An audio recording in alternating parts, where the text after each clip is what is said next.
Hey everybody, don't trust this man. My name's Steven. Happy New Year. This, I think, will be our first episode of 2017. Not terribly sad to see 2016 go. Okay, so I've had this thought. It's been churning in my mind. Churning is too strong a word.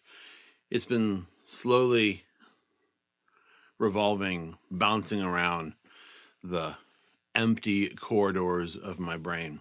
And this is the thought. It's going to get worse, but it will also get better. Thanks for watching. Don't trust this man. Email me. I'm just kidding. that really is. That's the thought I've had. It's going to get worse. This isn't, and it's weird to start the new year this way. I think the times merit it. We have to be aware of the days. And I keep having this other thought too. It's weird. Christians wanted a king, even though they already have one. And they've elected a new one. And now they have to live under his rule. I keep thinking about that. I don't want that to sound melodramatically prophetic. And so if it does, I'm sorry. And maybe let me just take a minute to unpack it, and then maybe I want to talk for a second about my conviction that it will also get better. Something like 79%, 81% of evangelicals in America voted for Donald Trump. I think that's right. Fact check it. I could be wrong. I do not want to add my name to the long list of purveyors of fake news, but I think it's a strong majority either way.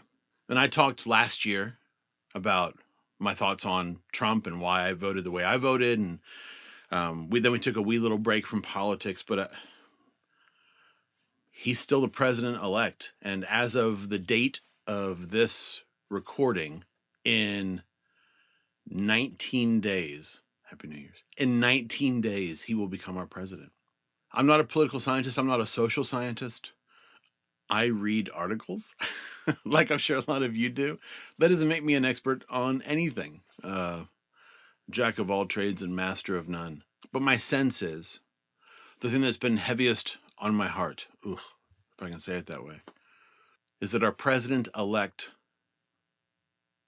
promised security in ways that resonated with the latent fears in the hearts of a lot of evangelical Christian Americans.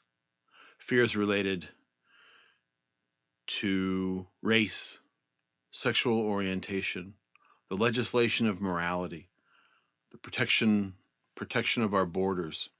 And I believe that, and I could be wrong, but I believe that for a lot of people, this past election, their votes were cast as a cast for peace, or the promise of safety, the promise of security, the promise of a return to how things might have been. And my conviction is that as people of faith, no man or woman can actually promise us that. No earthly institution can guarantee us peace. No governmental or non-governmental body. In some ways, not even the church can promise us the sort of peace and hope and promise for today and tomorrow that I think only God can provide. And so when, for so many people to say, I believe this man can keep me safe, can protect my family, can make my country great again, what does that mean? If you put your hope in a man to make you safe, if you take our president-elect's invitation, as he said in the Republican National Convention last summer, if you take his invitation to let him fix all the things that are wrong, then you have to live with his solution. And that's what I'm talking about when I say things are going to get worse. I believe there will be attempts to legislate hate, more attempts to legislate hate, more attempts to elevate certain people groups above others. I believe the few rich will get richer and the many poor will get poorer. And then a little bit more than a few who are just not quite as rich but not poor will continue to blame the poor for their poverty, because there's no way the free market can't work. The free market's endorsed by Jesus himself, isn't it? I take our president-elect at his word when he says he's going to institute a Muslim registry. That's what I mean when I say things are going to get worse. But that is not the end of our story. things will also get better. I believe that the only true remedy for fear is love. I believe that. And I believe that in the face of fear, in the face of institutionalized fear, I believe they will rise up. And I hate to use militaristic terms, but I will say a mighty army of lovers. That sounds kind of cool and also kind of weird. But I believe there will, I believe we're already beginning to see a groundswell of resistance to fear and hate and hopelessness and division and anger. I believe we're beginning to see a response rooted and grounded in love.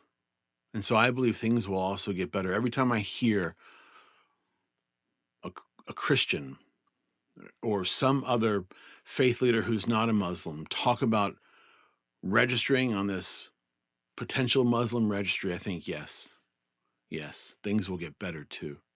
Things will be difficult. Things will be challenging in 2017, but I believe we will laugh and we will love. And I believe, man, I wish there was another way to say it so I could pretend like I came up with something new. But I truly, deeply, fully, honestly believe that in the end, love wins. And so something other than love may have taken 2016. Maybe it took the point or took the game. I think love will take the match. This is, I admit, a more sober beginning to the year for Don't Trust This Man that I had planned on making, but I don't think I would have been able to say anything else without getting this first out of my head. It's just the way that I'm built, and I'm so sorry. One of my favorite movies, I don't care what you think of this. I don't care how much respect you lose for me. I love Jack Reacher. I like old Tom Cruise. I don't agree with real Tom Cruise about probably anything, but I love old Tom Cruise in movies. So there's a scene in Jack Reacher where Jack Reacher is about to fight 3 or 4 or 5 hired thugs. And he's all like, remember, you wanted this. I love that. Well, I kind of want to say it to all the evangelicals who voted for Trump. Remember, you wanted this. But that feels petty. I still kind of want to say it. That feels petty. I think what I'd rather say is there will be consequences for our decisions. Things will get worse, but things will also get better. Things will get better. Woo! Okay. Easy. Enough of that. My name's Steven. I'd love to hear what you think. I'd love for you to give me things that you'd like for me to talk about, questions you've always wanted to ask, questions you've asked before and haven't liked the answers you've received. Tell me what you want me to say and I'll say it. No, it's not true. That's a joke. But I'd love to talk. So email me, steven@don'ttrustthisman.net. You can also do an old message on the Facebooks. All the other socials, we're there. Listen, Happy New Year. Seriously. Okay, I know this has been a bit more somber than any of us really wanted it to be. But Happy New Year. It is going to get better. And in the words of Aragorn, Two Towers, there is always hope. Until we're together again, be well.